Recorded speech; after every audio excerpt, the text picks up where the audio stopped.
Cerita kesaksian ke-688. Busa selalu menjadi penyelamat dan Signifamen selalu menjadi andalan saya dalam menyelesaikan semua rintangan yang terjadi di kehidupan. Kangen namo sejamo nifo, kangen namo ta citabe juga junan guang da lingkan guansin busa mohosa, kangen zuwe bo busa ji long tian fufa, kangen ensi lu jinghong taijang. Hari ini saya meneladani 1000 tangan dan 1000 mata Namo Guansin Busa untuk menyelamatkan semua makhluk yang berjodoh. Maka hari ini saya memberikan kesaksian. Mohon Guansin Busa berulas asih memberkati agar kesaksian saya dapat membantu pembabaran Dharma dan memiliki jasa kebajikan. Jika dalam kesaksian ada kata atau hal yang tidak sesuai dengan aturan Buddha Dharma, mohon Namo Sejamo Nifo, Namo Guansin Busa dan Dewa Pelindung Dharma berwelas asih memaafkan. Mohon Master memaafkan. Karma saya sendiri yang akan memikul, tidak membiarkan Sejong yang membasa dan mendengarkan memikulnya. Nama saya Yeni dari Jakarta. 3 tahun sejak anak saya keluar dari sekolah. Perasaan kesepian, perasaan penyesalan, perasaan yang membenarkan diri menjadi penjara buat dia. Pikiran-pikiran yang begitu berkecamuk membuat emosinya naik turun setiap hari. Setiap hari dia lalui tanpa tujuan. Sifu pernah berkata bahwa penyakit mental bisa disembuhkan oleh 5 pusaka Signifamen. Dan kami sebagai orang tua percaya kepada Namo Guansin Busa, percaya kepada Sifu. Saya yang pada mulanya selalu sibuk memikirkan anak dan perkembangannya, akhirnya memutuskan untuk fokus mengikuti jejak Sifu, menolong makhluk yang berjodoh. Sifu pernah bercerita, makhluk berjodoh itu bukan hanya keluarga sendiri, bukan hanya anak dan suami sendiri, tapi juga orang-orang di sekitar kita. Mungkin ada memiliki hubungan jodoh dengan kita. Saya mulai meluangkan banyak waktu di luar rumah, mengikuti berbagai kegiatan pembabaran Dharma Signifamen, agar lebih banyak orang yang berjodoh dapat terlepas dari penderitaan. Sebagai orang tua, kami selalu berencana agar anak kami bisa mendapatkan pendidikan yang layak untuk masa depan anak. Di bulan Juli 2023, kami berencana mengajak anak kami kembali bersekolah. Setelah 2 minggu bersekolah, anak saya berkata, "Ma, saya mau keluar dari sekolah ini. Sekolah ini tidak cocok dengan saya." Perkataan itu sedikit mengejutkan kami. Bukan hanya mengalami kerugian uang, waktu. Begitu juga harapan untuk membawa anak keluar dari penjara sendiri menjadi kandas di tengah jalan. Karena sebagai orang tua, kami tentunya masih terus berharap anak bisa kembali hidup normal dan bersosialisasi. Ajaran Pai Hua Ho Fa Sifu membuat kita belajar melihat dunia dari sudut yang berbeda. Mungkin dulu saya pasti akan kecewa, marah, larut dalam kesedihan dan putus asa.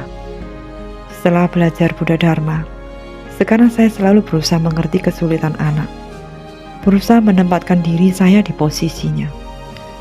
Saya berpikir, pastinya anak punya alasannya sendiri. Akhirnya saya pun mulai menyetujui alasannya untuk berhenti sekolah. Tetapi masih belum memberitahukan hal ini ke pihak sekolah. Saya hanya diam untuk mencari waktu yang tepat. Saat bersembahyang di altar, saya memohon agar diberikan kebijaksanaan untuk dapat menyelesaikan masalah ini. Malam itu saya bermimpi. Anak saya dengan muka sangat ceria duduk samping saya.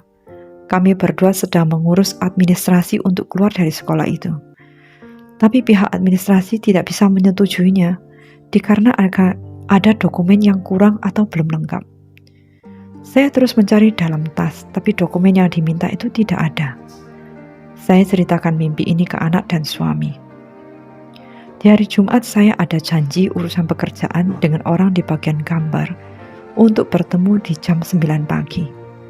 Jumat pagi jam 8.30 saya mendapat telepon bahwa orang yang akan saya temui mendadak sakit dan tidak masuk kantor. Kami pun membatalkan pertemuan itu. Kemudian tiba-tiba terpikir untuk mampir ke sekolah, menyelesaikan administrasi pengunduran sekolah. Jam 9 pagi, saya menerima telepon dari pihak sekolah yang meminta saya datang menghadap kepala sekolah, dan saya pun menyetujuinya. Pagi itu, anak saya juga ikut saya kerja ke kantor. Jadi setelah Jing'an diantar, kami sekeluarga berangkat.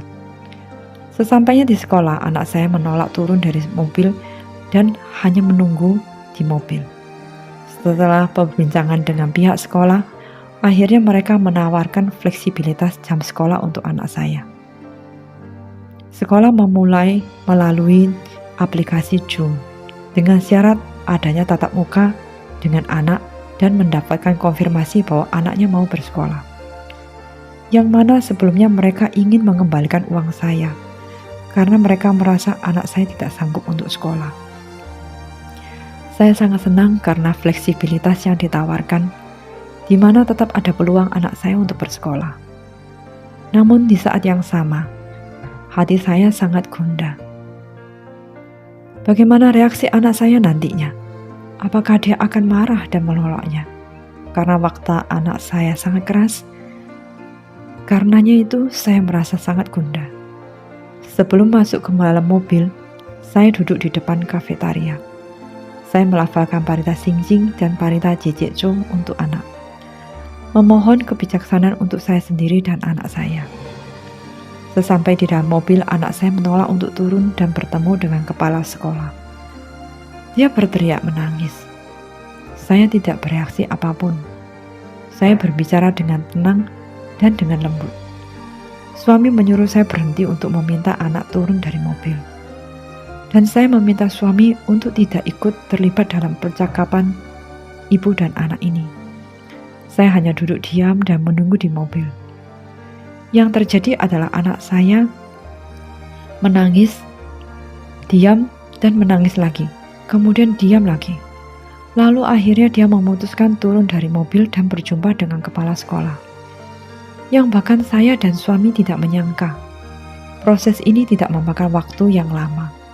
Hanya berkisar sekitar 30 menit. Yang mana biasanya jika anak saya sedang mood tidak baik atau tantrum, bisa berlangsung sekitar 2-3 jam, bahkan sering lebih. Dalam proses percakapan kepala sekolah dan anak, saya terus melafalkan dalam hati parita Jie-Jie-Zhou untuk mereka. Akhirnya anak saya bisa menjalankan kelas sampai hari ini. Kaan Busa, proses ini sungguh tidak mudah. Namun tidak ada yang tidak mungkin jika Busa berwelas asih mengaturnya. Teman-teman sedharma, seringkali saya mengalami kesulitan dan rintangan hidup, meskipun telah melafalkan parita dan telah belajar Buddha Dharma.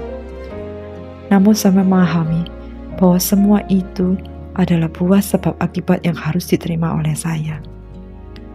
Namun bedanya sekarang saya tidak khawatir menghadapinya, karena saya punya Busa yang selalu memberkati dan membantu saya menyelesaikan permasalahan yang dihadapi.